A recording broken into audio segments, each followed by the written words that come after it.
guys, welcome back to my YouTube channel. Welcome to Diary of Dibs. If you're new here to my YouTube channel, I am that person na lagi nakapantulog or lagi naka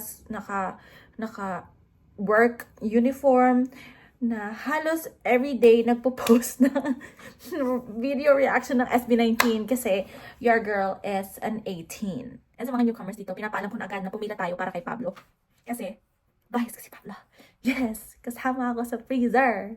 Pila-pila tayo. And bago tayo matulog, kailangan muna natin panoorin yung Don't Care. I think lyric video to. No? I'm not sure. Hindi ko pa na-open. I don't know if it's a music video, kung may music video na ba talaga to, or track lang, tapos picture lang ng album, or lyric video siya. I am not sure, pero excited akong mapakinggan lahat. Kasi ang dami talagang nagsasuggest ng Puyat, ng Blessed, at ng Mitcha. Pero again, gusto ko siyang panoorin, or pakinggan in order. So nasa second pa lang tayo ng track ng Laon album. Tama ba ko? Laon? Yeah, Laon album na to. So yan. Ang pinaka-excited kong pakinggan is yung Blessed kasi nakaganon si Pablo dun sa gilid sa framing. So, without further ado, let's go. I don't really care if you like me. I've been trying to hold your pants, it's a nightmare. Hoy, track naman, hindi naman kasi ako prepared.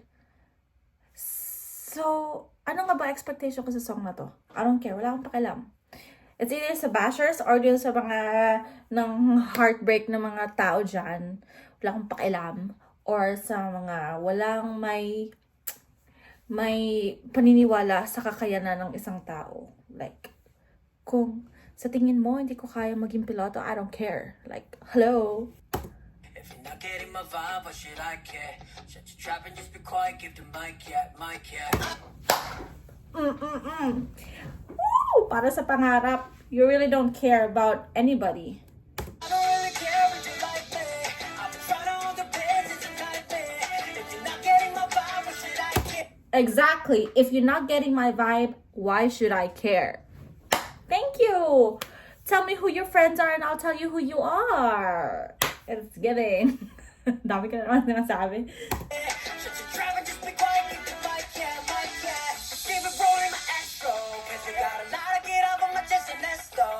Yes. I'm loving it. I'm loving it. Let's go.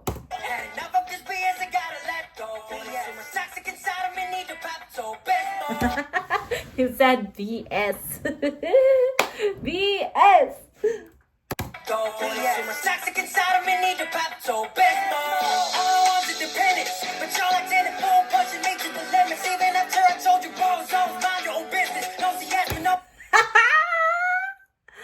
Nosy ass.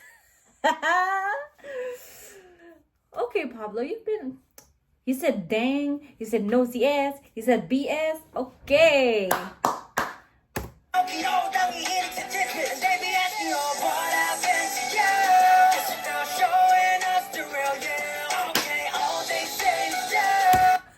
That's so true. Bakit kapag nangangailangan tayo ng something, you know, like whenever we're at the lowest, we're always ready for someone. Pero, pag naman vice versa, wala. Tapos pag may na-accomplish ka for something, biglang, pinsan ko si ganito, kamag-anak ko si ganito. Ba't yung ganun sa Pilipinas, no? I don't really care if you like me. I'm trying to hold the pace, it's a nightmare. If you're not getting my vibe, what should I care? If you're not getting my vibe, what should I care? Dapat yan yung motto natin. We don't match our vibe. Bye. Ganon. Shut your trap and just be quiet, get the mic, yeah, mic, yeah. I don't really care if you like me. I'm trying to hold the pace, it's a nightmare. If you're not getting my vibe, what should I care? Hui. If you're not getting my vibe, what should I care? Shut your trap and just be quiet, get the mic, yeah, mic, yeah. Just give the mic, yeah. Give the mic, yeah. Yes, girl. Let's go.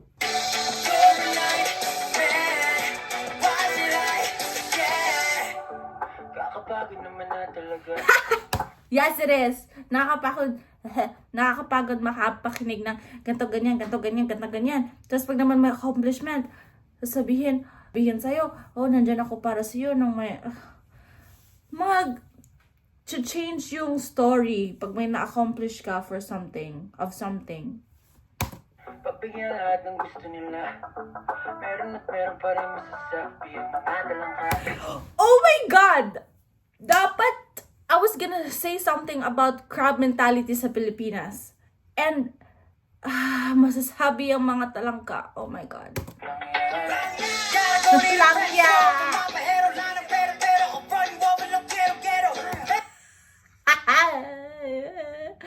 I'm loving this. I'm loving this song.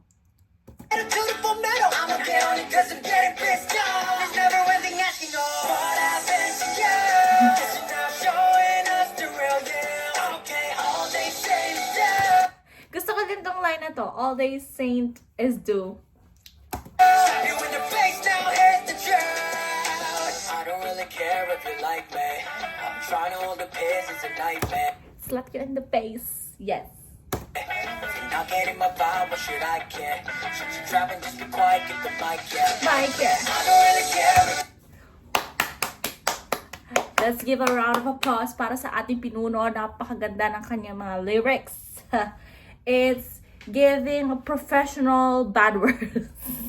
Kasi may meaning yung bawat verses and chorus, you know?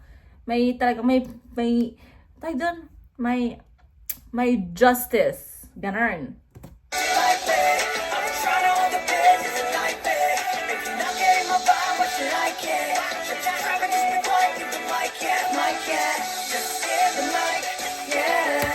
Maganda to sa concert. Na-imagine ko yung concert. Diyos ko, dahil pag-pray niyo po ako, makauwi po ako ng Pilipinas next year ng April, please. Ay.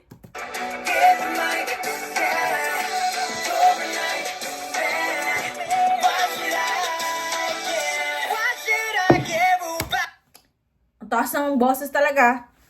Hindi ko in-expect na dito natataas yung dito na magme-mellow tapos biglang drop. Di ko na-expect na ito na yung part.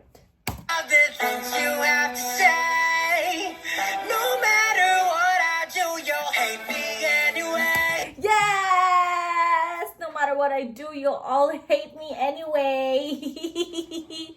So, para sa mga gusto mag-start dyan ng YouTube channel, I am one of those people that I've been wanting to do it so bad for so long since I was high school.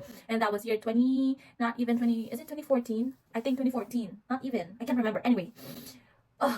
Siguro kung pinush ko talaga yung sarili ko for the time na yun. I don't know. But yeah, if you want to do something for so long, just start doing it. Kahit na madaming opinions ng ibang tao, just do it, girl. If you want to do something like hobbies, or you want to do some side hustles, if you want to change your career, that's fine. I mean, you do you, cause you have your own mic. That's what I'm trying to point. Cause I'm giving it Friday. With you to it Monday. I get it just Sunday. That six give me a break. I don't really care. As a person who's working at the airport, I am so lost what day it is. Like, I don't even know is it Monday today? Is it Tuesday today? Because it's just so funny na yung lyrics. It has Monday, Sunday, and Friday, and it's just so nice to have it here. If you like me, I've been trying to hold the pace, it's a nightmare. If you're not getting my vibe, what should I care? Shut your trap and just be quiet. Give me that. I don't really care. Man, nilagay niya yung logo niya doon. Cute. Ang cute, ang cute, ang cute. I've been trying to hold the pace, it's a nightmare. If you're not getting my vibe, what should I care? Shut your trap and just be quiet, get the mic. Mikey, di ba? Sa ulo ka na yung song. Mikey. Just give the mic, yeah.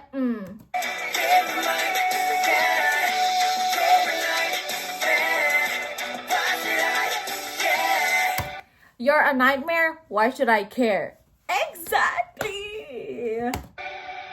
Ay, tapos na pala. Shucks! Okay. This is one of my favorite songs na nagawan ko ng music video. Lyric video reaction ni Pablo. Oh my God, na-excite ako ma-finish yung buong track. Kanina, literally, nung naliligo ako kanina, kasi yung restroom namin, may built-in speaker. Tapos nakakonect yung, hindi pala, dito na pala yun. Nabibase na ako dito sa kwarto.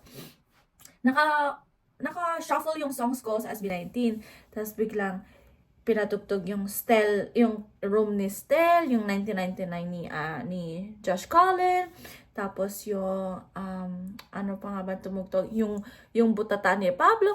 Tapos, biglang, OMG, na-spoil ako sa isang kanta. Sabi ko, anong song to? Tapos pagtingin ko, Tambol. So, napakinggan ko na yung Tambol for like 8 seconds, mga ganon. Sabi ko, parang maganda din. So, na-excite na ako. So, yun lang. Samahan nyo ko sa magiging reaction ko for the next videos.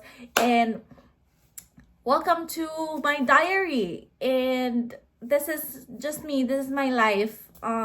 Very transparent ako. Been working sa airport. And, I do a lot of videos here lately. But, lately, it's more of SB19. Because your girl is still trying to catch up sa mga happenings ng SB19 because I was out for like a year. And you guys know how difficult it is to go back. And hindi lang ako SB19 fan. I've been a fan for many P-pop groups like Bini, Kaya, Alamat, BGYO, G22. Oh my God. Mas naging fan nila ako after nung, is it P-popcon? I think it's, P-popcon. Nung first P-popcon nila ever. Naging fan ako ng iba't ibang P-pop group dahil sa SB19. Their first ever P-pop group was SB19, ever. And then the rest is a history. So welcome to my fangirling diary. So if you guys want to stay tuned, you guys can subscribe on my channel. And I hope to see you guys around here. Bye!